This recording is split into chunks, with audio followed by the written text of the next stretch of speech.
I do want to say I'm a little disappointed that your listeners won't be able to see what is arguably the best hair amongst the COG.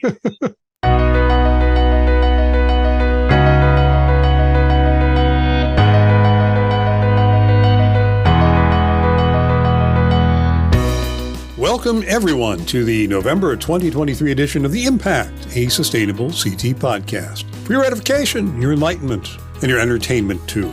I'm Jim Hunt, Communications Manager at Sustainable CT, so if you're looking for someone to blame for this podcast, well, you can blame me. But remember, this is never a one-way conversation. We always want to hear from you for our edification and enlightenment. Drop us a note, won't you? To info@sustainablect.org. The Impact is brought to you in part by the Hampshire Foundation. The Hampshire Foundation funds partners who are finding pathways to rapidly reduce greenhouse gas emissions or help people build resilience against poverty and climate change, and we are oh so glad they do. Visit them at hampshirefoundation.org. Remember, Sustainable CT is independently funded. We don't receive support from any level of government or from a university. Not even from a magical rainbow unicorn money tree, no sir, but you can be a Sustainable CT sponsor. Find out how at sustainablect.org. We have a very special episode of The Impact today because we're going to get some important insight about the value of our fellowship program from the people who know it best and have seen it in action. For those of you out there who may not know, the Sustainable CT Fellowship Program places highly qualified fellows across the state's councils of governments, or COGs, to help cities and towns become registered, certified, or recertified with Sustainable CT during the summer. The COGs serve as Connecticut's regional planning organizations and truly as counties, both de facto and de jure. Fellows assist cities and towns within the various COG territories and assist on COG projects that align with Sustainable CT's goals. We like to think our fellows gain valuable experience working within such a professional setting, and that most find themselves directly engaged with cutting-edge sustainability initiatives, local government operations, and regional coordination and operation. We recorded this podcast back in the dog days of August, when our 2023 fellows were wrapping up their summer fellowships. And we're airing this only now because we'll soon be announcing our search for our 2024 fellow. So we thought this would be particularly timely. We had a delightful conversation with some COG luminaries, as well as some fellows in our program. I hope you enjoy it.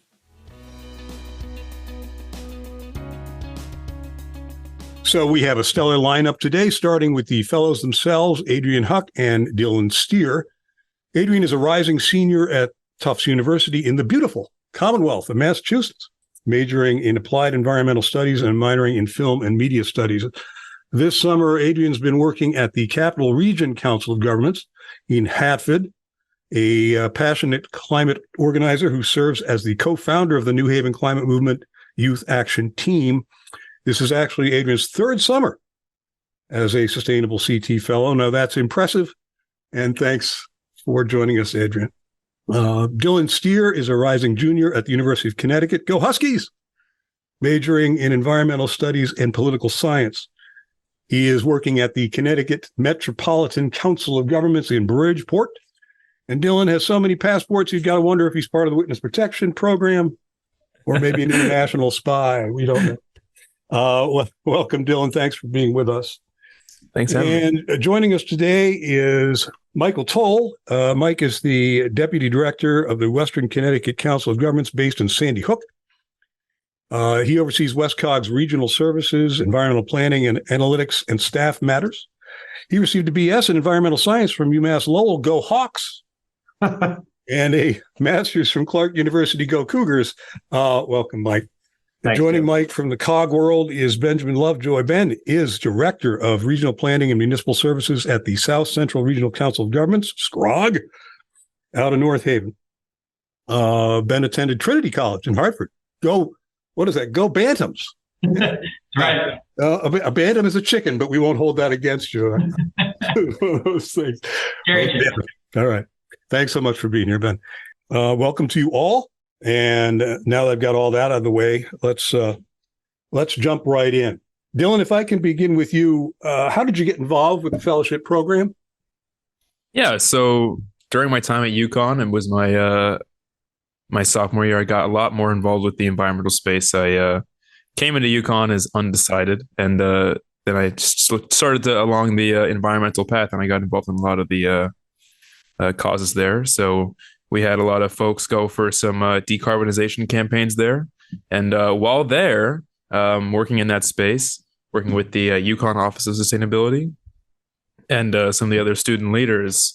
I found out now my co-fellow Lily Adamo from West Cog as well, someone I work with pretty closely at UConn, was a sustainable CT fellow the previous year, and she was telling me about the program. I thought, wow, that sounds pretty awesome. And they have an office in Bridgeport that's right across from where I live in Stratford. So I thought that sounds like the perfect opportunity to spend my summer and getting involved in municipal work, helping out towns. That's some of the stuff that I did at UConn, learning how to do that. And I'm sure I'll get into that a little bit later, but it just sounded like the perfect opportunity. And I wanted to engage, and I applied, and so far it's been a great experience. And we're such nice people. Exactly. That helps too. Yeah. And we pay so well too. I mean, it's just over the moon. I know. So. All right. Adrian, your situation is certainly unique in that this is your third year. Right? This is your third year as a Sustainable CT Fellow. What kept you coming back each year? So, yeah, I would say what kept me coming back has overall, I really valued the experience of working at the intersection of nonprofit work and also municipal government. Yeah. And looking back to when I first got involved, I was thinking, coming from the experience of a community organizer, like pushing for change in municipal government. Then through this role, I could be on the other side of things and understand what it's like from the town government side of implementing change. And it was really valuable. In my first 2 years, I was at the Naugatuck Valley Council of Governments, which is the region that I live in. And so that was really appealing to me as like someone as being able basically to learn more about the town that I live in and the region that I live in, since I didn't feel very connected to it. And so this definitely opened my eyes to all the things that are going on and all the roles that people working for town governments do, and also volunteers that serve on boards and commissions. I learned that all the things that are going on, also because like as a young person, I was thinking, well, in my region, there's not a lot to do. It's not very engaging or fun. And so through working at the COG that I live in, it was really a way for me to understand more about where I live and feel a little bit more connected. Overall, I really like the experience. So I decided to come back, and now I am at a different COG, the Capital Region COG. But it's just been great there as well too, to learn about the greater Hartford region and interact with all the towns there. Now, do your fellows treat you as like, the grizzled veteran, or does that not come up at all? I'm not sure. Maybe you can ask Dylan, but maybe like sometimes I can get, different questions from them based on like my past experiences, and I can answer about different things about certification or what their program looked like a little while ago. So that's what there's definitely been some situations where I can talk to how things have evolved. Yeah. Yeah, I mean, but you're a resource really to some of the other fellows that may not, have their orientation down. You've been there, you've done it, you can kind of guide them a little bit. So that's been great. Dylan, tell me about your experience this summer at Metro Cog. What's it been like? What have you been working on? Yeah, it's been really fantastic. I mean, I've been helping just only a few towns recertify. Metro Cog is one of the smaller COGs in Connecticut. It's only 6 towns. So a lot of the other COGs, they have one or two fellows. I'm alone here because it's not too much work. It's too much or too little work for 2 fellows. So I've got my office here in the federal building in Bridgeport, which is a beautiful building. I like the view from here. But aside from that, I've been helping 2 towns recertify this year, Trumbull and Stratford, and they're chugging along. I'm helping them out with that, and whatever questions they have, I try to answer right after this podcast. I've got to hop on an email, answer a lot of questions for Stratford as the deadline approaches for recertification. But I've also been working on some other exciting projects at Metro Cog and through some of the sustainability work with the towns. So one of the ones that I really like working with is through Bridgeport. They have a sustainability director, and previous guest on the podcast, Chadwick, and he's been showing me the ropes a bit through that Chadwick role. Schroeder. Yeah, Chadwick Schroeder. He was in Westcog, I believe, a few years ago as a St. CT fellow. Yeah. And working with him has been great. Seeing the municipal side of how sustainability develops in the community, and how you can actually get stuff done. So one example is earlier this week we did some site visits to try and assess some places. We went to a middle school in Bridgeport, as well as the animal shelter for rain gardens. And that's something that we both learned about, Chadwick and I, at UConn through their fantastic environmental programs there. But applying that knowledge, in a practical setting was really fantastic. So we went out there, we took a lot of pictures, made some measurements, and hopefully that comes to fruition before the end of the summer. So it'll be great to see. So seeing change like that has really been really rewarding part about this fellowship. Well, let me ask you, I don't know, put on a couple different hats here. As a fellow, you're describing what benefits you derive from this program and working in that cog. And I'm sure there are many, and that's great. How do you think the cog benefits from you being there? And that's okay to blow your own horn if you.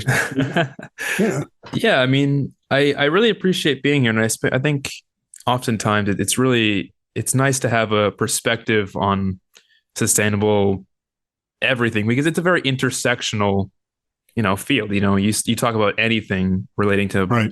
Local government, whether it's transportation or hazard mitigation or whatever, what have you, it's going to have something to do with sustainability, but there's not always someone in the room who can point out those concerns. It's like, okay, we're going to have to develop this new area with this new parking lot. Well, that parking lot, if someone isn't in the room to say it, that's a lot of impervious cover. That's not going to be good for the local ecosystem. That's a lot more rainwater in the drainage system that could stress on it. So I guess putting in a perspective that isn't there. Yeah. And I think furthermore, Adrian and I think we can attest to a younger voice in rooms that are very often filled with grizzled, careful. grizzled or experienced folks. Yeah. But I think offering some younger voices is good. I don't know. I think I like to see that, and I like to see people invite me to those rooms as well. Well, absolutely, and the next generation is just really going to have a hard time with what my generation, frankly, is leaving behind. There's a lot of work to do, and so getting you folks involved early and often is important. Yeah. So thanks for that, Adrian. Adrian, let me ask you, what have you been up to at the Capital Region COG? Anything really strike you as valuable about the program this year as opposed to any other, or how do you make that comparison? Do you make that comparison? Yeah, so I would say, first of all, Capital Region Council of Governments is a much bigger region than NVCOG, has about twice the amount of municipalities. So I believe 38 in total is what we have here at CROG. And so I do have a co-fellow, Pooji, who's a student at Wesleyan. And so we decided to split it up basically by the line of the Connecticut River. She's taking the left side and I'm taking the right side, which tends to have a few more of the smaller towns.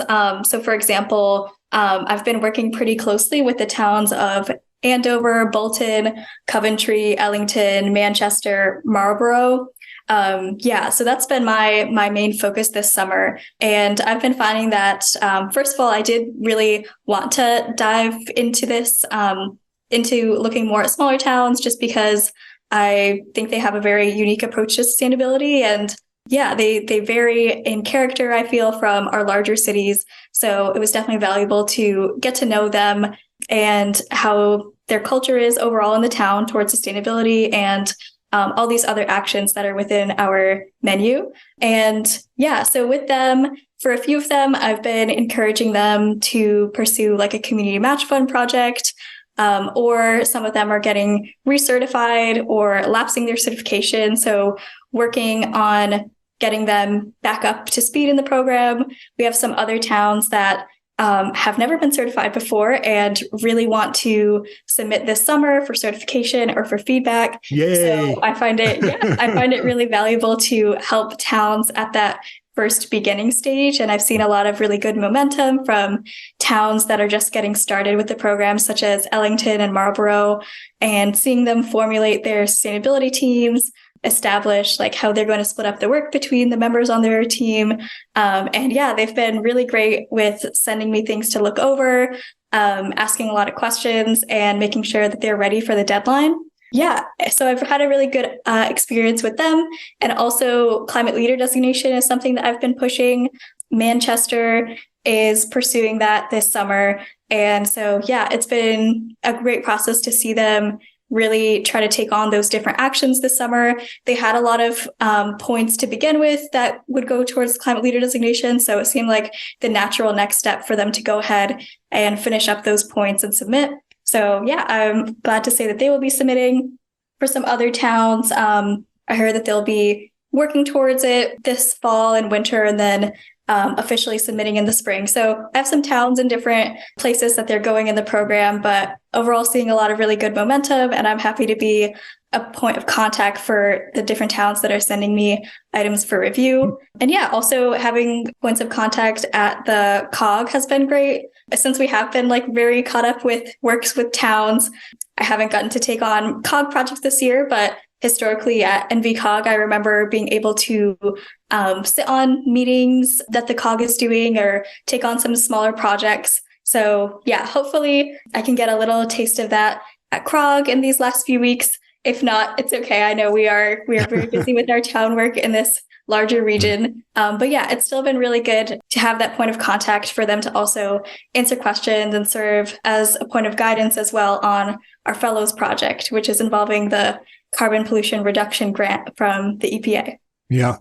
Well, I got to tell you, my experience with Sustainable CT tells me that the fellows are instrumental, invaluable when it comes to bringing those smaller new towns who are not certified, have not even registered, bringing them on and giving them the pathway to certification. Without the fellows, that would be a real problem, most particularly because the small towns have unique issues, unique challenges in terms they don't have the staff or the resources to be able to do a lot of this organization, administrative work, paperwork, getting up to, pulling the data together, and having the fellows there to be able to guide them through this really helps a lot. And we're going to take a short break for a second, and we'll sell some widgets and be tan, dressed and ready when we come back, and we'll hear from our very patient. Thank you very much. We'll hear from our COGs and how the fellows are doing. We'll be right back.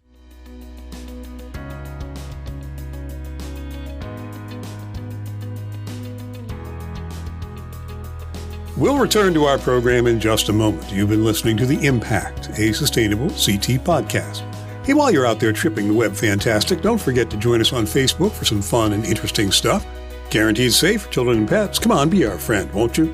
You can find us at facebook.com/sustainableCT. And we, like millions of others, have hopped on the Instagram Threads bandwagon at instagram.com/sustainableCT and threads.net@sustainableCT. And yes, of course, we're LinkedIn. Search for Sustainable CT from your LinkedIn page. You'll find us right there, being all LinkedIn and media social. And if you're not yet a subscriber to Actions and Impact, the Sustainable CT newsletter, you could be missing out on some very important information to you, to your organization, and to your town. Accept no substitutes. Do yourself a favor and subscribe today. And you can do that where? At sustainablect.org, of course. And if you want to know more about our fellowship program, we will very soon be looking to fill positions for the summer of 2024. You want to contact the incomparable Jess LeClaire at jessical@sustainablect.org, or give her a call. She loves to chat at 860-259-4767. That's Jess LeClaire at 860-259-4767. Let's get back to the program. Welcome back, everybody. We've been having a great time talking with Adrian Huck, Dylan Steer, Mike Towle, Ben Lovejoy, and all of them are here involved in some way, shape, or form with the Sustainable CT Fellowship Program. I'd like to take a moment to say a huge thank you to the foundations that underwrite the Sustainable CT Fellowship Program, because really, without their support, well, I seriously doubt we'd be sitting here today. And more importantly, perhaps the COGs, the towns, and the students too would probably not be benefiting from the Sustainable CT Fellowship Program at all. So our heartfelt thanks goes out to the Hampshire Foundation, Connecticut Green Bank, the Community Foundation for Middlesex County, the Community Foundation of Greater New Britain, Fairfield County's Community Foundation, the Valley Community Foundation, and New Canaan Community Foundation. These are organizations and people who are really making a difference in the state of Connecticut, and we can't thank them enough for their dedication and their support to our work. And that is a fact. Mike and Ben, let's get your perspective. Mike, what was your experience with the fellowship? I mean, you've been working with another multi-year veteran, Lily Adamo. Yes, has she been working with you? And That's correct. This is her second year. What's been the benefit to Western Cog? And for that matter, have there been challenges? Like, feel free to tell us. There's some way we can improve this program too. So. Sure thing. Yeah, I think this is my 5th year being involved in the program and acting as a contact with the fellows. Overall, I find the program to be very lightweight. So as a COG, we provide a desk, we provide a workstation, and we provide someone they can communicate with, a liaison, as they go and do their sustainable CT mission. And in that regard, it's almost like a separate entity from the COG. But we found a number of ways to really see those benefits play out for the COG. And I was giving that some thought while the fellows were talking earlier. And one of them that comes to me is we give them side projects to do. These are additional projects, so they have the time to do it. And this started out with our region. We have no photos of our towns, really. And if you want to use photos for your plans or on the website, you have to get permission. So I said, combo, why don't you learn about the region, drive around, see the downtowns, and if you could take some photos. So we now have a whole dedicated resource for anyone out there of our region, beautiful shots of all our communities. And so now it's, I really enjoyed that. And that I think led to what we're seeing now is Sustainable CT has created this overall project for the summer. This is the second year they've done it. Last year, they made a affordable housing database, and I got very involved in that. Lily Adamo was very involved with that. We gave her all this data science training. She became a whiz at Excel, and we had this really great database that was created that looks at all these different affordable housing plans across the state. And now they're doing it again with a new project. So for us, we're getting these nice opportunities to leverage their help. And I think that's a great way that they're able to extend. There's other ways too, but I'll stop there for now. Well, no, I mean, expand if you will. I mean, the housing issue was a really big deal for us, and we tried. And last year's fellows got into this big time, and they developed this entire database and really brought some valuable information and organization of that information to the towns and to some degree to their respective COGs. Was there anything this summer that stood out as being a major program project that you had been working on? Yeah, sure. For this year, it's the Climate Pollution Reduction Grant, which is that's right. Okay. Federal grant that climate action plans are being made across the country. And Connecticut is going to have 4 plans, 3 metropolitan plans and 1 statewide plan. And there's a need for outreach to be done to get the perspectives of different populations. And that is a lot of work for a COG to do. It's a lot of work for any government agency to do. And typically it's a struggle because, you're tasked with meeting all these requirements. And so you try to hit those as effectively as you can, but it might not necessarily get the real voices of the people that are out there. So we are attempting to utilize the fellows who have all this young energy and new concepts to find new ways for us to kind of penetrate into the public market and get some idea of what kind of the needs are and what their interests and concerns are in regards to climate change and reducing climate pollution. Okay. No, that has been a big deal this summer. Sure. Ben, what are your thoughts? Have the fellows at South Central been involved? What have they been involved with this summer in your neck of the woods? What's your take on their value to you, or for that matter, how we can do better?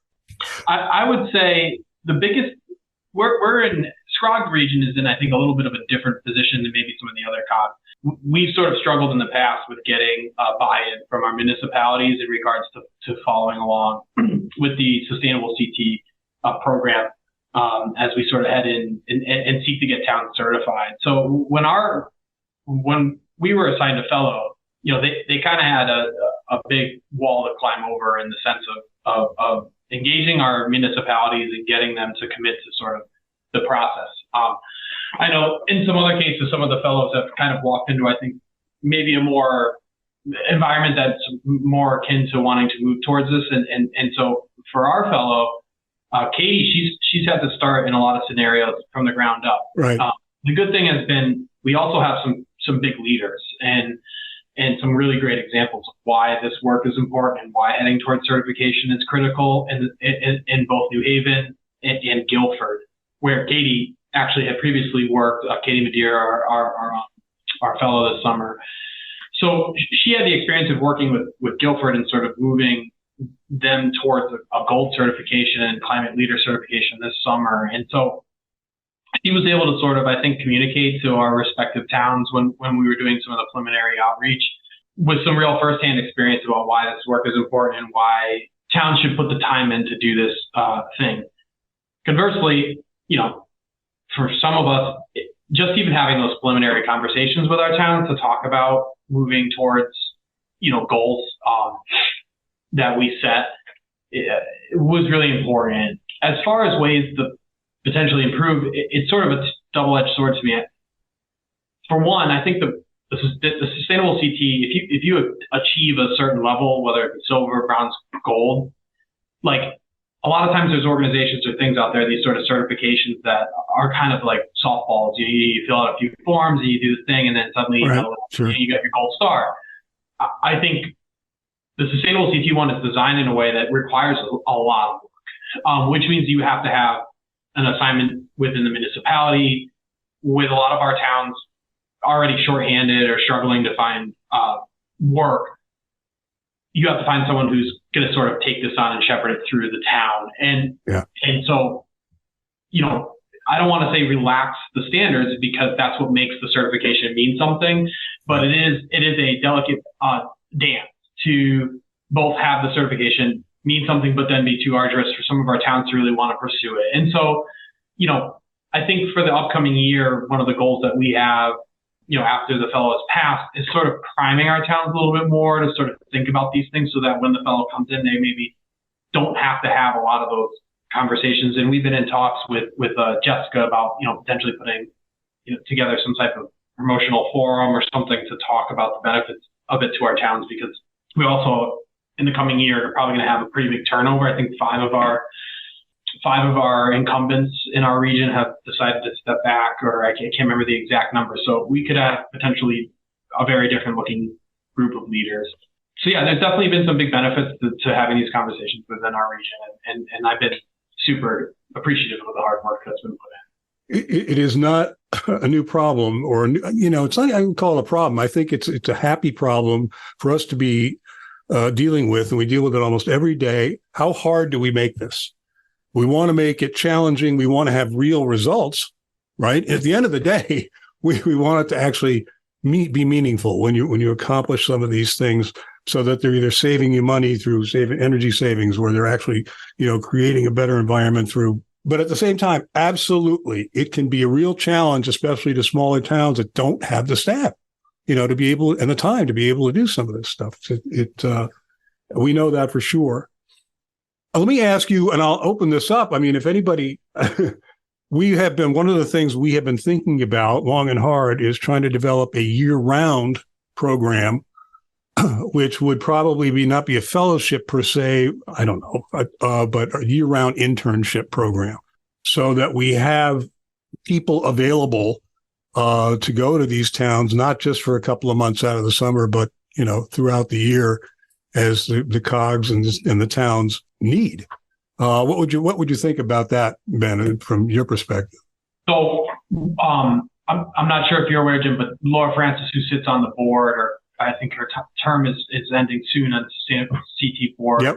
She's a deputy director here at SCROG, and we actually had this conversation a couple couple of days ago about this concept of sort of a legacy fellow, someone who sort of stays in throughout the year. And I mean, obviously funding aside, I think that would be incredibly beneficial to have a couple of point people, because that at least would start to set the table and or keep the momentum going. I mean, we've noticed, I feel like, and I don't know, that just in all, transparency, this is my first year overseeing the Sustainable CT Fellow as the sort of the supervisor role. I did have some experience with it when I was at RiverCog, when they had a couple fellows last summer. But, we had sort of talked about having a space where someone could sort of set things up so that the fellow who comes in is able to sort of continue it on. Because I feel like frequently we see our towns, you find someone who's there, who's really invested in it, whether it be public works or a planner or someone on the land use department, whoever it might be.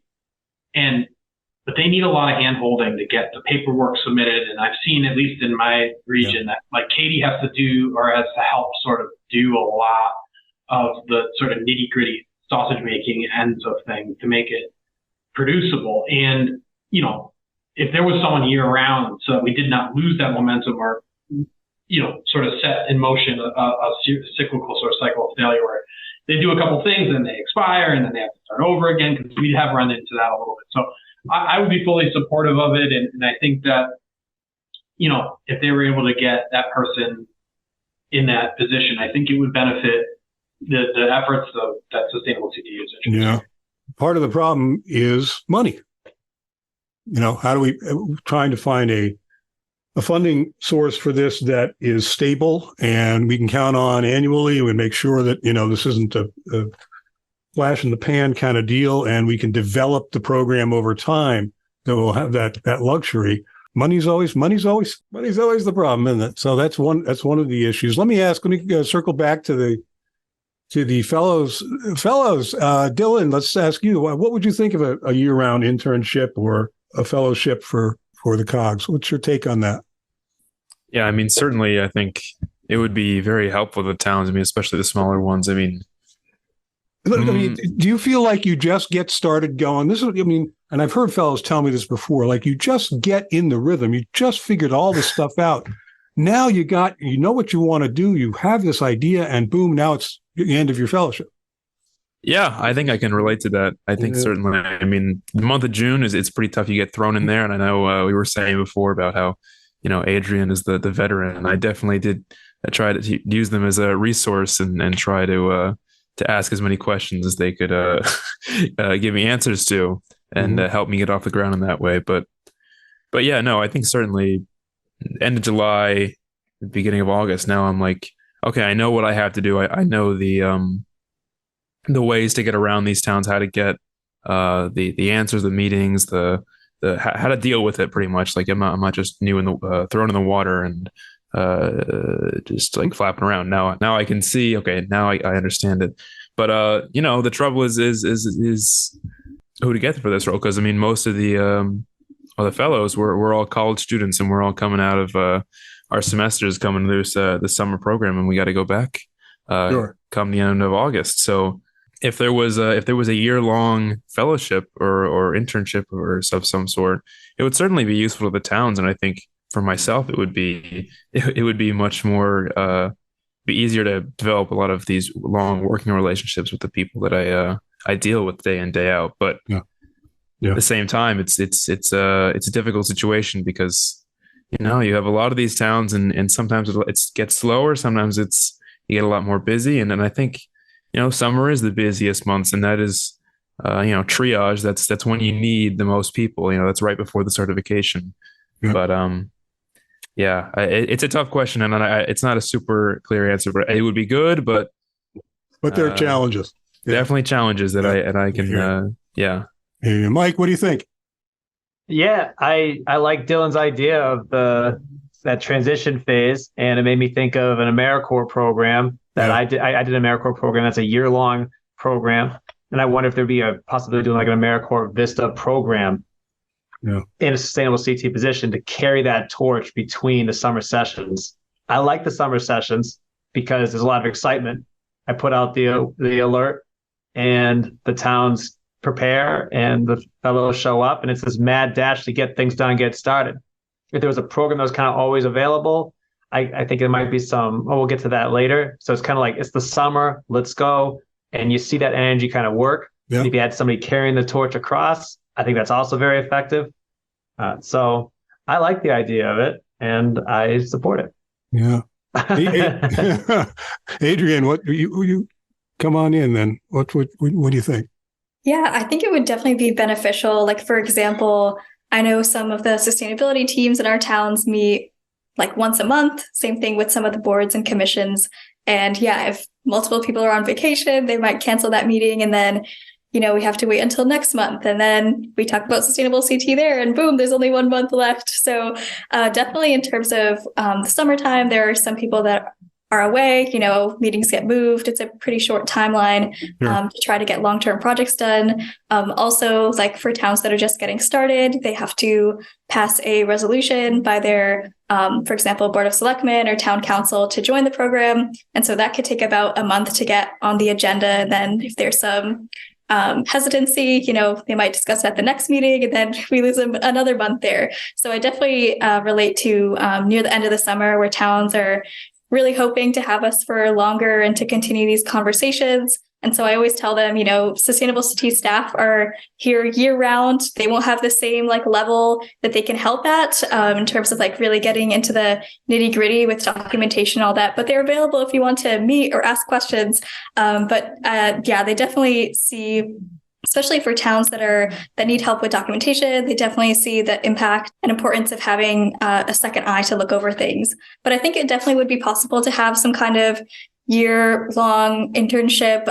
For me, in my experience, I've been fully remote outside of times that we as Sustainable City Fellows and staff get together in person in different places in Connecticut. But yeah, a lot of this work can be done remotely with these meetings with volunteers, other municipal staff, with COGS.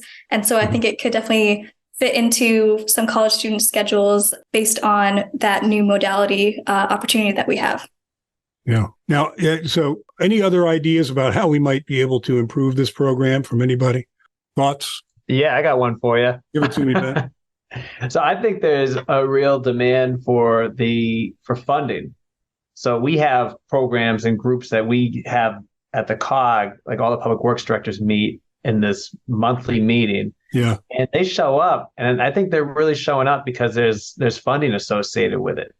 And I know there's been efforts by Sustainable CT to get involved in that funding scene. I mean, Sustainable CT is leaking into the COG realm where I'm thinking about Sustainable CT when I'm creating programs and grant applications, and our POCD has written in a goal, try to get towns to join Sustainable CT. So anyways, getting involved in funding, I think would be a real great way for towns to say, not only do I get to showcase my work, but now this is a step forward for me to get the funding for these projects to make changes. So I don't know where you are on that front, but that is where I'd be leading the charge. Yeah. Well, funding is always the crux of the matter. Ben, you had something to say. Yeah, I mean, I was just thinking about ways to get creative. I mean, one of the things that I think I feel very passionately about is we struggle in this state to find employees that want to do planning work. We struggle in this state to find people that want to work and engage with our municipalities. We see, positions open as COG leaders we hear across the board. Right. And so I think that there's tremendous opportunity through the Sustainable CT program for the fellows to sort of engage in municipalities and learn about their operations, learn about the structures, learn about the ways that the COG works, and just sort of learn and get excited about local government and how you can change and improve your community with some hard work. I mean, one of the big things is, in the state of Connecticut, if you want to get involved in campaign work or you want to get involved in the state house, we have a very accessible system that allows for people to engage their legislators, to engage their local leaders, to push things. And it's a small state, so you can move around, you can get into the Capitol quickly. I think that there's opportunity through this program, and maybe there's the potential for creating, partnerships with local community colleges or, our four-year programs to do, credit-based internships that Right. Like just recently, Southern Connecticut State University reached out to SCROG to say, hey, we have a bunch of students that we want to place in unpaid internships through the environmental and sustainability sciences 4-year program that they have. Yeah. And so, I don't know if it necessarily has to be a paid position, but I think that there's opportunities to sort of get young people to understand the role, the multifaceted roles that all these different types of government, quasi-state agencies and regular agencies and sort of interact and get people excited about seeing the change. And I'm hoping that the fellows see through their work that they have the ability to sort of encourage and shape, sort of the communities that they're interacting with. And so, if there was somebody at least, like I said, carrying the torch throughout the year, whether it be through an internship program, or a partnership, that might address some of the funding challenges. Yeah, absolutely. And I think another thing is, and I know that this is sort of kept and maintained, but prior to the people starting having a really either having phone calls or making asks of our region's municipalities that have made no movement, if they can at a bare minimum assign a person to sort of serve as a point person before the fellow starts, that could be another way to just get somebody, because I think our first couple of weeks were spent with Katie just reaching up directly to municipalities that sort of have not made effort, and they say, oh, well, that person that used to help is gone, or they're assigned to a different department, they no longer have time for that. So that could be a couple of ways to improve the overall. Excellent. Thank you. Sadly, that is all the time we have today. See, it just zooms right by. Zooms. Wow, yeah. Thank you so much. All of you have had a grand time chatting. We're very lucky to have all of you involved with us with Sustainable CT and with the fellowship program. So hang in there. Very much appreciated. It's been a pleasure. Thank you. Thanks a lot. Thank you.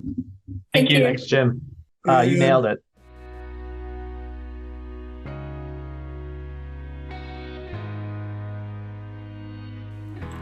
We hope you've enjoyed today's edition of The Impact, a Sustainable CT podcast. Remember, if you want to know more about our fellowship program, because we will very soon be looking to fill fellowship positions for the summer of 2024, you want to contact the incomparable Jess LeClaire at Jessica L. at sustainableCT.org or call 860-259-4767. As always, this program is recorded, produced, and copyrighted, by Sustainable CT. Thank you for your interest. Thank you for listening. Thank you to our sponsor, the Hampshire Foundation. Thanks again to Adrian Huck, Dylan Steer, Mike Towle, and Ben Lovejoy for joining us and keeping it real. And thanks to everyone for taking local actions that have a statewide impact.